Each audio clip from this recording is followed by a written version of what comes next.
Joy, your new book is all about Trump's impact on America. Do you think we'll be able to recover from his presidency once he finally leaves office? I keep saying he never will. Well, you know what? He keeps saying he never will, right? Now he's doing it. Now he's doing it. You know, it's going to be very hard. I interviewed a lot of people from all around the world who all said one thing. The thing that America has said about itself since World War II, we kind of suspected might be a bit bullshit. Donald Trump has made us feel, yep, it was always bullshit. We don't believe it anymore. So getting the world to believe again, to believe that we are the good people, the good people, the leader of the free world, Moral the real leaders. democracy, the multicultural democracy. I think that went pretty far down after Vietnam, you know. I mean, yeah, but like he's created it. And the other thing is it's like supply chains, right? So Donald Trump does a tariff war. People stop buying our soybeans. Do you think because Kamala Harris is president, suddenly they'll be like, oh, we're going to buy your soybeans again? No, they've already found other people to buy from. And they don't just revert back. So economically, a lot of the damage will be really, really hard to do.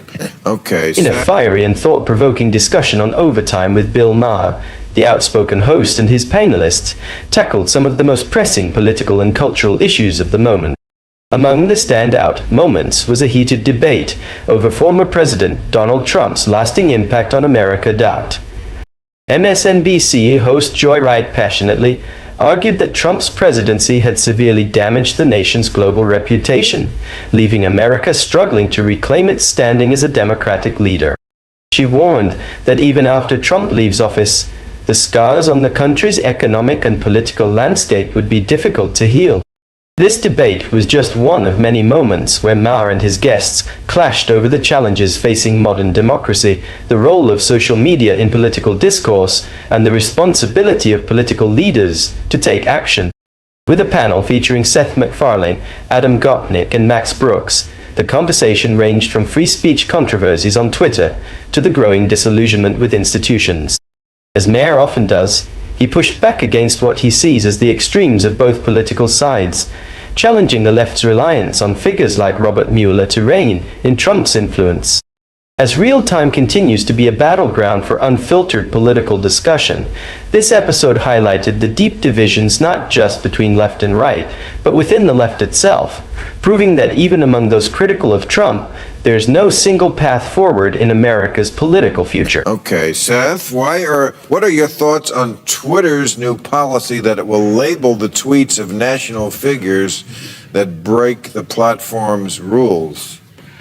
That's a really fucking hard question. That's you know, that's tweets of that will break. What are the rules? Again, this falls into the category of, you know, if I was running Twitter, I would not know. I would curl up into a fetal position and hide in a corner.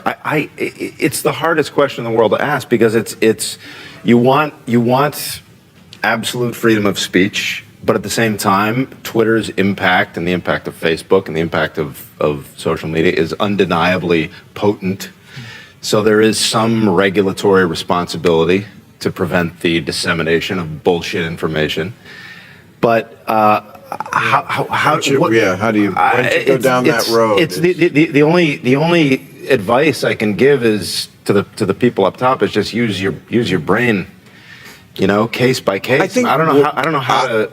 I would say to most of the normal people out there, you have to stand up to Twitter.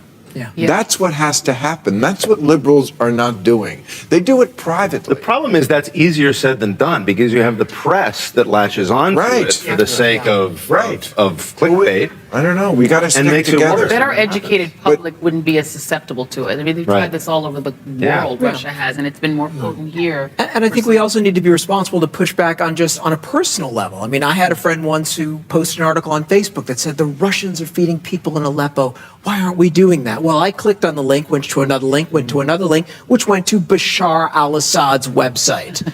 And I had to call her out and say, you do realize you are forwarding the article of a dictator. She didn't know. She said, oh, my God, no idea. Yeah. So if we smell bullshit, we need to be community leaders as well as big and public about it. If there's one thing that Overtime with Bill Maher consistently delivers, it's the unfiltered, no-holds-barred conversations that expose the contradictions in modern discourse. And in this episode, the debate over social media and free speech was no exception. Seth MacFarlane, known for his sharp wit and unapologetic takes, found himself wrestling with the paradox of Twitter's evolving role. Should the platform act as a neutral public square, or does it bear some responsibility in regulating content, especially from influential figures? At the heart of the discussion was Twitter's policy of labeling tweets from national figures that violate platform rules. It's a classic Silicon Valley dilemma. How do you balance free speech with the need to curb misinformation and online chaos? MacFarlane admitted that if he were in charge of Twitter, he wouldn't have an easy answer, a sentiment that echoes the frustrations of many Americans who see social media both as a tool for connection and a breeding ground for political manipulation. But here's where the conversation took a more global turn. The panel brought up the fact that in authoritarian regimes like Iran and China, Twitter isn't just regulated, it's outright suppressed when it becomes a tool for dissent. It's a stark reminder that the very platform Americans are debating over is a privilege in itself, one that some countries recognize as a threat to their control. Maher, never one to shy away from calling out hypocrisy, has often criticized both the right and the left for their inconsistent stance on free speech, demanding unrestricted expression one moment while calling for censorship the next. The real takeaway here? Social media's power is undeniable, but its responsibilities are murky at best. Whether it's misinformation spreading unchecked or Silicon Valley billionaires playing referee in global politics, the debate over who controls the digital public square isn't going away anytime soon. And as Maher's panel made clear, we might all be one algorithm update away from losing the very freedom we're trying to protect. Well, absolutely true. It also is important to turn off your phone. I mean, it's to remember that Twitter is not reality. And it's something that I think we saw in the debates, that if you believe that the Twitter mob is the real world, you're going to get in trouble. And it's easy enough to turn off your phone and walk out in the... They're bullies. Do you think it's getting to the point where this thing that we've created is getting so powerful and having such an impact that it's almost like a department of social media? Yes. Created in the U.S. Yes. Well, but then what would they do? And who would staff it and what? They'd be on fucking Twitter all day. That's right. Yeah. The only thing I'd say about that, Seth, is that when you think about it, Twitter only works in a context where you have the institutions that allow free speech to be propagated. Yeah, I'm not advocating. I'm just asking. Remember in Iran at the time of the so-called Green Revolution, Twitter was alive and sparkling, and they shut it down. And Harry will do the same thing in Hong Kong and China in China, much the same thing. So, given those choices, Twitter is properly protected by liberal institutions. That's more important than the fact that bad information does get out, and we have to then correct with good information. That's the way the system should work. And I can tell you the companies don't accept any responsibility. Yeah. I was at a conference in D.C. for the Atlantic Council, and they were asking about national security on social media. And I won't say which company, but a rep basically said, like, hey, we're just the carton. We're not responsible for the eggs inside. It's nothing to do with us. I mean, at the end of the day, you're relying. It's at the end of it all comes down to the conscience of Jack Dorsey and Mark Zuckerberg, and do they want to do what's right? And I don't know what's When's right. the last time you posted to Facebook? The first thing that'll happen when you post, I think it was like hit send. 2006. Right. I mean, I've only been recently doing it for this marketing stuff. The first thing you get is boost post. So they're immediately trying to monetize your post. It can be about your cat. They're like, do you want to send this to 20 more people?